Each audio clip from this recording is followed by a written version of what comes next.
It's happened, but not right now. I'm not dying. Alright, so let's talk about this, and we'll come back and talk about our lunch horror stories later. I was going to ask you that question. Okay, so question was question 11 and 12, I think. I sent out an email. I messed up. Shouldn't have been in there. But this is going to kind of explain how we do that. Okay. Yesterday we said that this segment, no matter where it's at in the XY plane, okay, is always a what of a right triangle? The hypotenuse. It's always a hypotenuse. Okay. So what I want to do in order to help us find distance, okay, we want to draw in that triangle, much like we did yesterday, that is going to allow us to deal with that hypotenuse. Alright, so let me color some things here so we can talk about them a little bit easier. And we're going to go through this kind of using a generic approach and then see how that can help develop an equation. I don't like giving you guys equations and not really telling you where they come from, why they work, that kind of stuff. I hate sitting as a student and my professor gives me an equation, says, hey, just take my word for it, this works. Okay, that guy could not have a clue what he's talking about, right? Okay, so I want to know why does it work, and every time I give you a formula, if we've learned enough math, I'm going to show you how it works. And we've learned enough math in the last 10 years that we should be able to do this. Okay? The first thing I want to do is kind of identify these points. Okay? Now you see that it's showing this as point 2, 2, right? Okay? I don't really want to pay attention to that 2, 2. I'm actually going to move it there just for purposes later. But I'm going to rename this, and I'm going to call it x sub 1, y sub 1. Would you agree that makes sense? Yeah. Okay, it's just a point in the coordinate plane. We went over an x sub 1 distance and up a y sub 1 distance, right? And all that means is, in this case, x sub 1 could have been 3, y sub 1 could have been 2. But it also allows us to move that around and let x1, y1 really be anything later on. Okay? What can I call this point up here be? X sub 2 and y sub 2. X sub 2, y sub 2. Yeah. So we'll do that. X sub 2, y sub 2. Alright, so we get that ordered pair. Alright. Now, what can I call C? X. Undefined. So. Non-defined. Given an extra coordinate. 10, 2. Okay, but let's use arbitrary values. I was going to say x sub 3. Okay, so and that's an answer I've had all year, all day. X sub 3, y sub 3. Nothing wrong with that, right? It's a third point, so use a third subscript. But we can be a little bit more specific. If I'm here at 0, 0, okay, looking at the other points that are up here, okay, how far to the right do I have to go to get to C? 7. 10. Okay, 10, right? If I'm using the coordinates down here. Yeah. But isn't that the same number that I had to go to get to this point? Yeah. From here to C, no. sorry, from here, get B in there. From 0, 0 to there is how I would first travel to point x sub 2, y sub 2, right? Yeah. So doesn't this point here have to have the same coordinate, x coordinate that that point has? Yeah. Are they on top of each other? Yeah. Okay, so if this one's 10, then that one's 10, right? Yeah. If this one's 11, then that one's got to be 11, right? Yeah. So if this one's x sub 2, That would be x sub 2. okay, so this one's going to be x sub 2. So now let's think about the y value then. How far up? I'd have to go up 2, right? Yeah. Okay. Over here I went up 2, right? Yeah. But if this is 3, what would I have to go up here? 3. 3. So it's a y value, right? So y1. Well, which y value am I going up? Y sub 1. y1. Okay, so this point here, we're going to rename as x3. having the same x coordinate as x sub 2 and the same y coordinate as y sub 1. Okay? And what allows me to do that, and why I want to do that, is because it can now allow me to work without having to deal with my axes and not knowing where my axes are and that kind of stuff. Does that make sense? Yeah. Okay? What is the number one, in a right triangle, what is the number one theorem or property, rule, formula that you've learned about geometry in maybe another class? Pythagorean theorem. Okay, and what does Pythagoras tell us that his theorem is all about? Can I say it?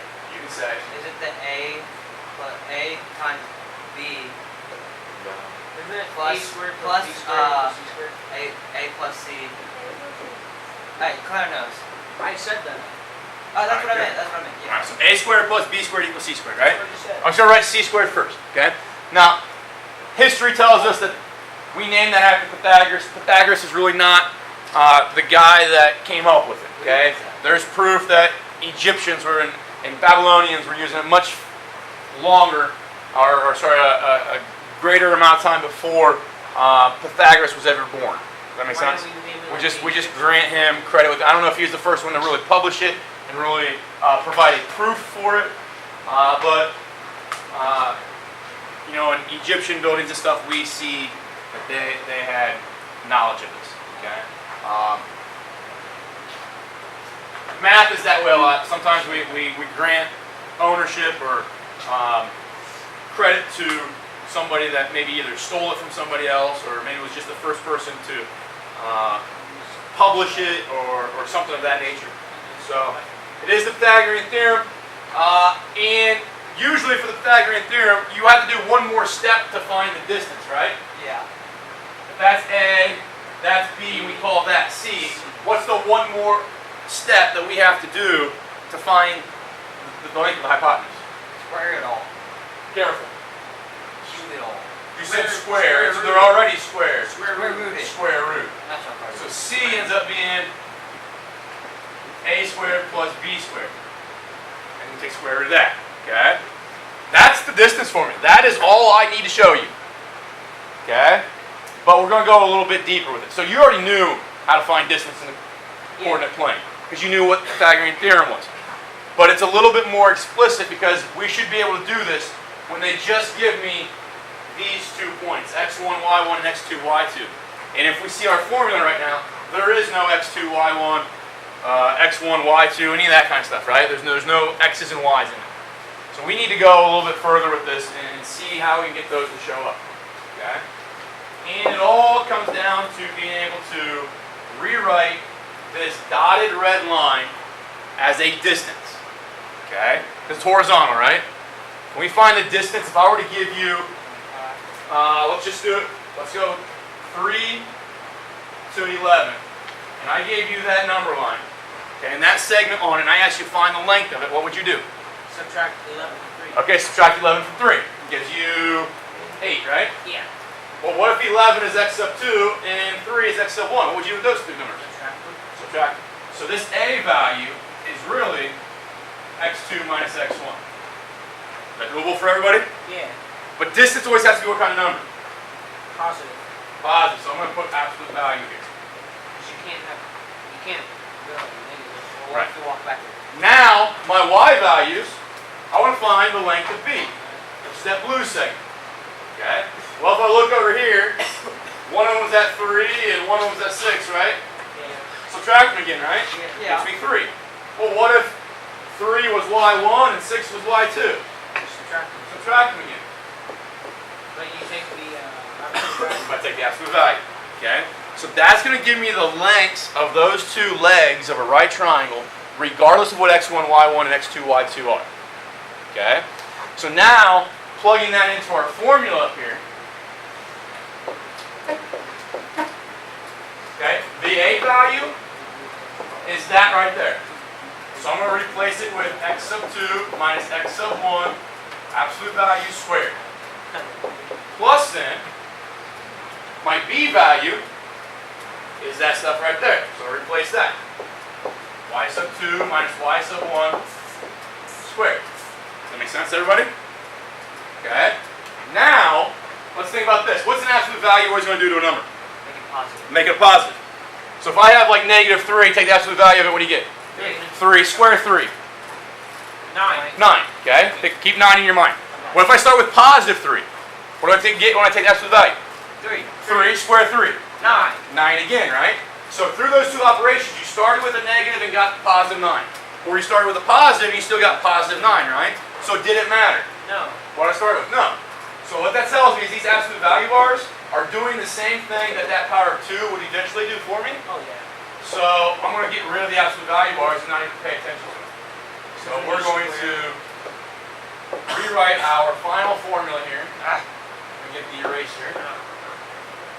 Our final formula, instead of C, we write D for distance, is equal to x sub 2 minus x sub 1 squared. Plus y sub 2 minus y sub 1. That's not correct, but for interrupting. Good. And that's all underneath the radical. And that's our distance formula. Okay? Which is nice because now, if they tell me what these points are, okay, that one's at 3, 3, right? Yeah. And the other one is at 11, 6. We should be able to take those 2 points at 3, 3, 11, 6 and find their distance. Is that doable? Alright. So we're going to jump over to this. I wasn't done. I'll come back to it. I've got point A at 3, 3 and point B at 11, 6. Okay? Our distance formula says x2 minus x1 squared plus y2 minus y1 squared. Okay? What I want you guys to think about as we're doing this, if I'm standing here and I walk to there, so let's say that's A and that's B. Is that the same as if I started at B and walked to A? Yeah. Okay, so the formula does not know what we're letting x1, y1, and x2, y2 be. It doesn't matter. Okay? So the order that you subtract these and all that kind of stuff does not matter when you do the problem. Okay? So I'm going to let, this is the way I normally do it, this top one, come on.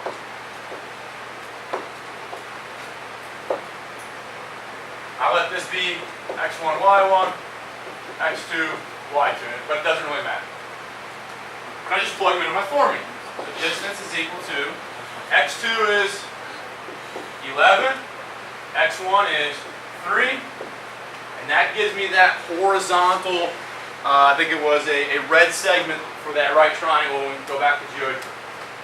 Plus then, y2 minus y1, so 6 minus 3, and that gives me that blue vertical line that we had in GeoGebra. Okay? And now if I evaluate, what's 11 minus 3? 7. 8 I was close. squared. Plus then what's 6 minus 3? 3 squared. Yeah, we'll write it this way. 9. 3 squared. So now help me evaluate these. What's 8 squared? 16. 64. Yeah. 3 squared. 9. 9. What's 64 plus 9? 73. 73. Anybody got a calculator real quick? Nope. No, I use my head. What square is 73 then? 42. No. 8 It's point. a little bit bigger than 8, isn't it? 8.673. 8.544. Gosh, I was close. 8.544 is the distance then, or the length of that segment. Does that make sense? Yeah. Now let's double check that, because George was really nice in showing us whether we've done things correctly or not. I can click on the distance tool here, click A, click B, and it gives me that 8.544 number that we developed by hand. Does that make sense? Okay.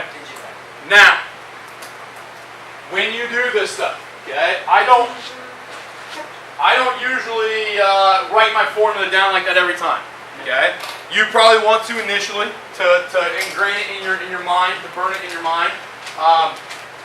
But if you remember that distance is just the square root of subtract your x's squared plus then subtract your y's squared, you should be good. If you're a person that is saying, I fully understand the a squared plus b squared equals c squared concept, and you don't really need to memorize anything new, that's fine.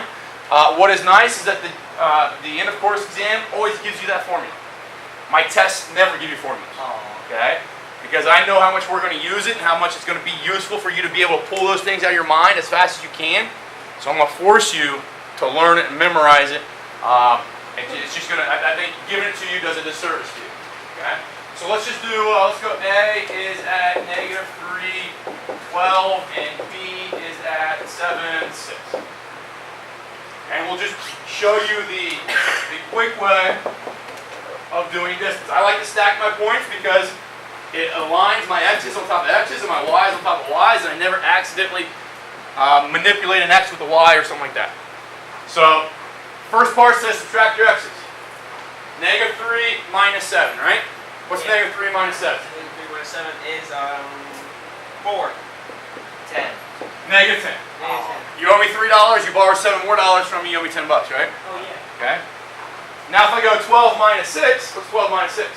6. 6. Okay. So now what's 10 squared? 100. 100. What's 6 squared? 36. 36, so I should get square root of 136. 136. Okay. Now here's my question. What if I would have done this? What's 7 minus -3? It's 4. 7 minus 10. -3. 10. Positive 10, right?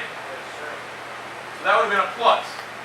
What's 6 minus 12? -6. -6, right? Yeah. Yes. Okay. But think about this. What's positive 10 squared? 100. Still 100. Yeah. What's -6 squared? 36. Still 36. Yeah. So that should show you that it doesn't matter the order that you subtract them, because the squaring is always going to make it positive, right? Yeah. Okay. What I always do, I'm not all that great at subtracting negative numbers. I think most people would probably feel that way. So I always say, okay, I'm going to go 7 minus -3. That shows up as 10, a little bit easier to me than -3 minus 7. I go 12 minus 6, obviously. Most people would probably feel comfortable with that. So you can jockey them around. As long as you're dealing with x's and y's with y's, you should be fine. Is that doable? Yes, sir. Okay.